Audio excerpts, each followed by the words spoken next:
नमस्कार। Unique news review में आपका स्वागत है। आज हम अपने कार्यक्रम में लेकर आए हैं डॉक्टर शिखा कौशिक को, जो एक जानी मानी ब्लॉगर और यूट्यूबर हैं। आइए हम जानते हैं इनके बारे में। शिखा जी, आपको क्या क्या लिखने में रुचि है? शालिनी जी नमस्कार। मुझे ये मंच देने के लिए आपका बहुत बहुत हार्दिक आभार। और मैं ब्लॉगर यूट्यूबर होने से पहले एक साहित्यकार हूँ हिंदी की।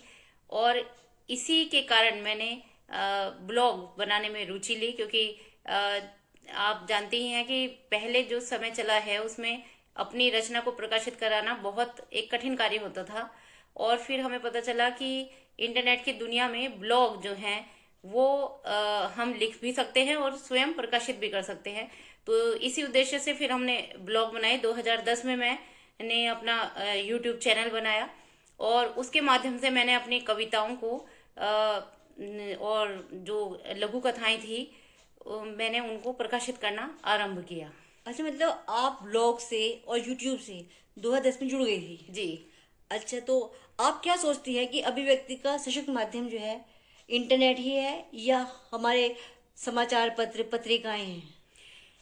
आज अगर हम देखें तो अभिव्यक्ति का सशक्त माध्यम बन चुका है इंटरनेट के माध्यम से। जो सोशल प्लेटफॉर्म हैं वो बहुत अच्छा कार्य कर रहे हैं। और बहुत अगर आप देख सकें तो बहुत ऐसे साहित्यकार उभर कर आए हैं जो शायद अगर समाचार पत्र या जो पत्रिकाएं आती थी उनके माध्यम से अगर वो प्रयास करते तो शायद वो इतना लोकप्रिय ना हो पाते। और सोशल मीडिया प्लेटफॉर्म ने उनको एक बहुत अच्छा मौका दिया और उन्होंने अपना एक स्थान बनाया है साहित्य के क्षेत्र में। लेकिन जो हमारा परंपरागत जो राह है, जो पुस्तकें रही हैं, जो फिजिकल कॉपी होती है, उसका एक अलग ही महत्व होता है। और किताबों को पढ़ना, पुस्तकों को पढ़ना, संग्रहित करना और अपनी ही एक लाइब्रेरी बनाकर रखना, वो जो आनंद देता है वो शायद सोशल मीडिया प्लेटफॉर्म भी नहीं दे सकता। तो हम कह सकते हैं कि साहित्यकार को उभारने में, एक स्थान दिलाने में ये सोशल मीडिया प्लेटफॉर्म बहुत बड़ा स्थान रखता है। लेकिन अगर उनकी रचनाओं को जब हम हाथ में लेकर पुस्तक के रूप में पढ़ते हैं तो वो उससे बढ़कर आनंद है जब हम इस पर ऑनलाइन होकर जो चीज़ें हम पढ़ते हैं, जैसे ई बुक्स आ रही हैं, ऑडियो बुक्स आ रही हैं, सुनने के लिए भी आ रही हैं, और प्रतिलिपि जैसे प्लेटफॉर्म बन रहे हैं कहानी प्रकाशित करने के लिए। पर जो हमारे प्रकाशक हैं, जो पुस्तकें प्रकाशित करते हैं, उनका एक अलग ही महत्व है और वो भविष्य में भी बना ही रहेगा। बिल्कुल सही कह रही हैं आप।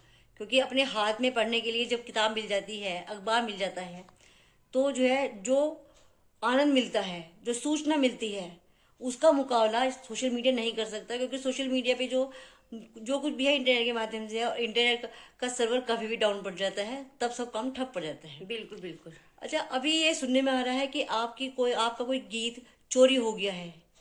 तो जो है, मतलब क्या, मतलब जो है, जैसे चोरी करना बहुत आसान है। गूगल मतलब जो हमारी वेबसाइट है उनसे चोरी करना आज बहुत आसान काम हो गया है।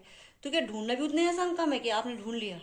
नहीं, वास्तव में ये बहुत ही एक उलझन वाला कार्य है कि अगर आप ब्लॉग्स पर या फेसबुक पर या किसी भी सोशल मीडिया प्लेटफॉर्म पर या यूट्यूब पर भी आप अपना कोई कंटेंट आप पब्लिश करते हैं, अपलोड करते हैं, तो वो कहाँ कहाँ किस रूप में उसको कोई चुरा लेता है, इसको पता करना बड़ा ही मुश्किल कार्य है।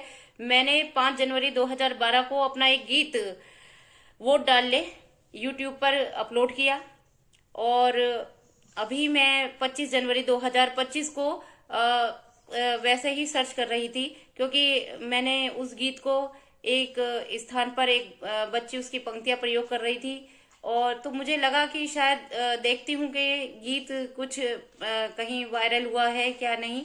तो मैंने पाया कि उसे जो बूंद म्यूजिक प्रोडक्शन है, उन्होंने उसको बहुत अच्छी संगीतबद्ध करके उसको उन्होंने अपलोड किया हुआ है। और न केवल यूट्यूब पर बल्कि बूमले और एक और क्या नाम है उसका,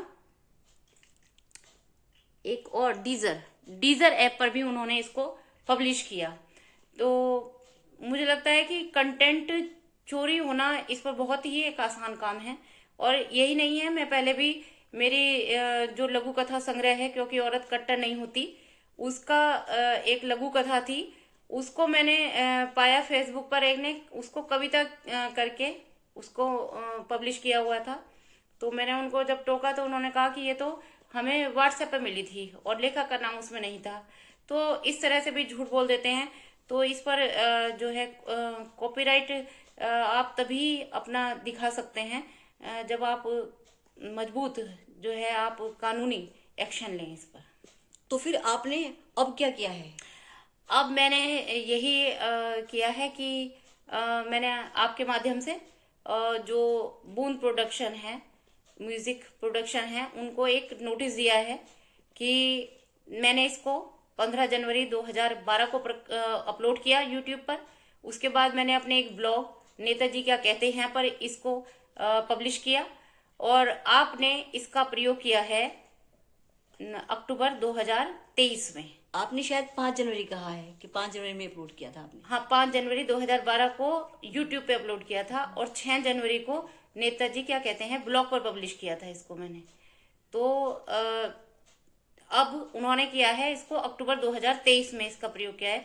तो उन्होंने यद्यपि लिरिक्स में मेरा नाम लिख दिया है, लेकिन उन्होंने इसके प्रयोग की मेरे से कोई सहमति नहीं ली थी। तो मैंने उन्हें कहा है कि आप इसको 15 दिन के अंदर इसको हटा लीजिए, अन्यथा आपके खिलाफ जो है कॉपीराइट एक्ट के अंतर्गत कार्रवाई की जाएगी। गुड, ये आपने एक सही कार्य किया है, और चोरी को रोकने के लिए तो कदम उठाना ही चाहिए, और इसकी जानकारी सबको होनी भी चाहिए। बिल्कुल, हम आपके लिए आप अपने